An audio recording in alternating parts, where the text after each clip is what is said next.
जय माता दी। आप सभी को, आप सभी पर स्कंद माता की कृपा सदैव बनी रहे। आज की इस वीडियो में आप जानेंगे स्कंद माता की संपूर्ण पूजा विधि और शुभ मुहूर्त के बारे में। इस बार हिंदी पंचांग के अनुसार पंचमी तिथि 26 सितंबर शुक्रवार को सुबह 9:34 से शुरू होगी और जिसकी समाप्ति होगी 27 सितंबर शनिवार को दोपहर 12:03 पर, क्योंकि पंचमी तिथि में स्कंद माता की पूजा की जाती है। और ऐसे में अगर हम बात करें तिथियों की, तो क्योंकि इस बार एक तिथि बढ़ी हुई है, माँ चंद्रघंटा की पूजा के बाद अगले दिन वैसे तो कुष्मांडा माता की पूजा होनी चाहिए थी, लेकिन अगले दिन जब कुष्मांडा माँ की पूजा होनी थी उस दिन भी तृतीया तिथि विद्यमान थी। इस कारण से तृतीया तिथि 2 दिन पड़ी है और तब वहीं से जो आगे का क्रम है वो थोड़ा सा गड़बड़ा गया है। लेकिन कुछ भक्त ऐसे भी होते हैं जो पूरी तरह से तिथियों को ध्यान में रखकर पूजा करते हैं, उपवास करते हैं, तो कुछ लोग केवल क्रम के अनुसार उपवास रखते हैं। तो देखिए, अगर आप पंचांग के अनुसार चलते हैं और सूर्योदय व्यापनी तिथियों के अनुसार ही उपवास रख रहे हैं, तो आपको बता दूं कि इस बार सूर्योदय व्यापनी जो तिथि है, पंचमी तिथि, वो 25 सितंबर शनिवार को है। तो ऐसे में 27 सितंबर शनिवार को ही स्कंद माता की पूजा की जाएगी। लेकिन कुछ लोग ऐसे भी होंगे जो क्रमवार चल रहे होंगे, जिन्होंने तृतीया तिथि की वृद्धि नहीं मानी होगी, तो वो लोग 26 सितंबर शुक्रवार के दिन भी स्कंद माता की पूजा कर सकते हैं। हालांकि उस समय जब सूर्योदय हो रहा होगा तब उस समय पंचमी तिथि नहीं रहेगी, यानी कि 26 सितंबर शुक्रवार को सूर्योदय व्यापनी पंचमी तिथि नहीं रहेगी। अब ऐसे में पहले जान लेते हैं 27 सितंबर शनिवार के मुहूर्तों के बारे में।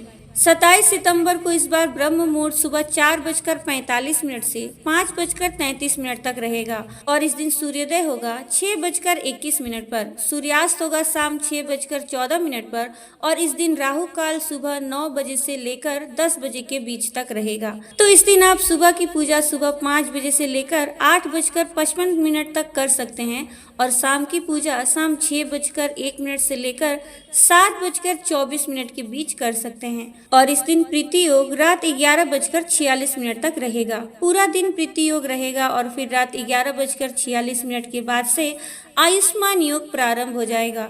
इसके अलावा अनुराधा और ज्येष्ठा नक्षत्र का शुभ संयोग भी बन रहा है। अनुराधा नक्षत्र पूरा दिन रहने के बाद देर रात 1:08 पर समाप्त होगा। बाद में ज्येष्ठा नक्षत्र प्रारंभ हो जाएगा। अब साथ ही साथ जान लेते हैं 26 सितंबर शुक्रवार के शुभ मुहूर्तों के बारे में भी, क्योंकि जैसा कि मैंने आपको बताया कि कुछ लोग इस दिन भी स्कंद माता की पूजा कर सकते हैं। 26 सितंबर शुक्रवार को सूर्योदय होगा सुबह 6:20 पर और सूर्यास्त होगा शाम 6:15 पर। ब्रह्म मुहूर्त सुबह 4:44 से 5:32 तक रहेगा। राहु काल सुबह 10:30 से लेकर दोपहर 12 बजे तक रहेगा और इस दिन विशाखा नक्षत्र रात 10:09 तक रहेगा। बाद में अनुराधा नक्षत्र प्रारंभ हो जाएगा और इस दिन पूरा दिन विषुकुंभ योग रहेगा, जो कि रात 10:51 पर समाप्त होगा। इसके बाद में प्रीति योग प्रारंभ होगा और विषुकुंभ योग को बहुत ही अशुभ माना जाता है। कोई भी नया काम यदि करना हो, शुभ काम यदि आपको करना हो, तो आज विषुकुंभ योग के कारण अगर आप इस काम को टाल सके तो ज्यादा अच्छा होगा। अब जानते हैं पूजा विधि के बारे में। स्कंद माता का प्रिय रंग पीला और सफेद है, तो आज पूजा में पीले और सफेद रंग की सामग्री अवश्य रखें और जिस तरह से आप प्रतिदिन नवरात्रि में पूजा करते आए हैं उसी तरह उसी विधि विधान से पूजा करें। पूजा प्रारंभ करते समय ओम श्री गणेशाय नमः कहने के बाद माँ स्कंद माता का ध्यान करें।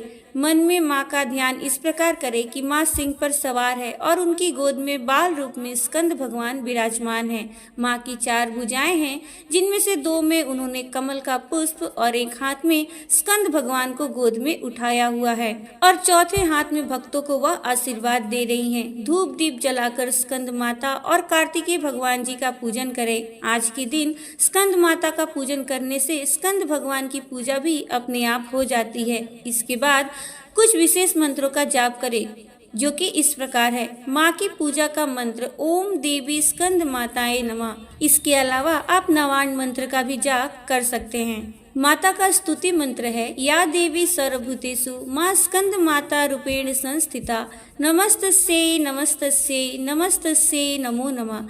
इस मंत्र का जाप करने के बाद आप कथा का श्रवण करें और श्री दुर्गा सप्तशती का या तो आप पाठ करें या फिर इसका श्रवण करें। इसके बाद दुर्गा चालीसा का पाठ करके कपूर जलाकर आरती उतारे और आज के दिन माँ को पीले रंग का फल या पीली मिठाई या फिर खीर में केसर डालकर केसर वाली खीर का भोग लगाएं। आज के दिन केले का फल माँ को अर्पित करें और केले का दान करें। ऐसा करने से माँ स्कंद माता प्रसन्न होती हैं। सबसे अंत में अग्यारी करके क्षमा याचना करनी चाहिए। इस प्रकार सुबह स्कंद माता की पूजा पूर्ण होती है। फिर उपवास रखना हो तो उपवास रखें। शाम के समय एक बार फिर से विधि विधान से माता की पूजा करें। यदि किन्हीं माता बहनों को पीरियड्स हो जाए तो खुद से पूजा ना करें, परिवार के किसी अन्य सदस्य से पूजा करवा ले। और इसके अलावा आप इस दौरान मानसिक पूजा भी कर सकते हैं। सुबह की पूजा करने के बाद शाम के समय भी धूप दीप जलाकर स्कंद माता की पूजा करें, उनकी आरती करें, कथा श्रवण करें, दुर्गा चालीसा का पाठ करें। आज के दिन केले का फल गौ माता को भी खिलाएं और दान भी करें। स्कंद माता निसंतानों को संतान सुख भी प्रदान करने वाली हैं। तो ऐसे में कोई निसंतान महिला हो या जिन्हें संतान सुख प्राप्त नहीं हो तो आज के दिन स्कंद माता की सच्चे मन से पूजा करें। कोई खास उपाय करने की भी आपको आवश्यकता नहीं है, बस सच्चे मन से आप माँ की पूजा करें और माँ से प्रार्थना करें कि वे आपको संतान सुख प्रदान करें। तो आशा करती हूँ आज की ये वीडियो आपको अच्छी लगी होगी। अगर आपको ये वीडियो अच्छी लगी है तो वीडियो को लाइक, शेयर और चैनल को सब्सक्राइब जरूर कर दीजिएगा। मिलूंगी मैं आपसे अपने अगले वीडियो में। जय माता दी।